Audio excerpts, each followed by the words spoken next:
اکثر کسان د دروغو خوبونه بیانوي، یعنی مطلب دا چې خوب لیدلی نه وي او فلانکي مې خوب کې داسې وکتلو چې هغه خوشحاله دی، جنت کې منډې وی او جهنم نه راتښتېدلی دی، دا عجیبه عجیبه خبرې کوي.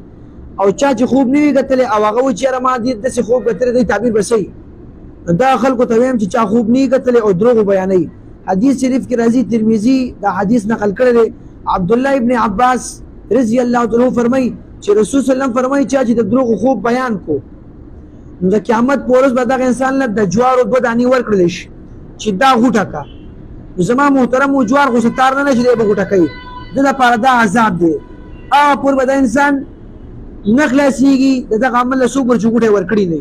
نو زما ټول ملګرو ته دا خواست دی چې چا خوب نه وي کتلی، هغه چې کوم دی چا باره کې دروغ نه وي، هغه صفتونه نه کوي، دې لپاره چې کوم دی حدیثو کې دغه سزا راغلی ده. که کوم یو ملګري دا خوب وکتو او ټیک د هغې تعبیر به میلاو شي، او که چا نه وي کتلی تنګول کوي، نو قیامت پورې د سزا دا ده چې الله به 2 جوارو دانې ورکړي او بل به غوټه کوي، تر قیامت پورې به دی لګي.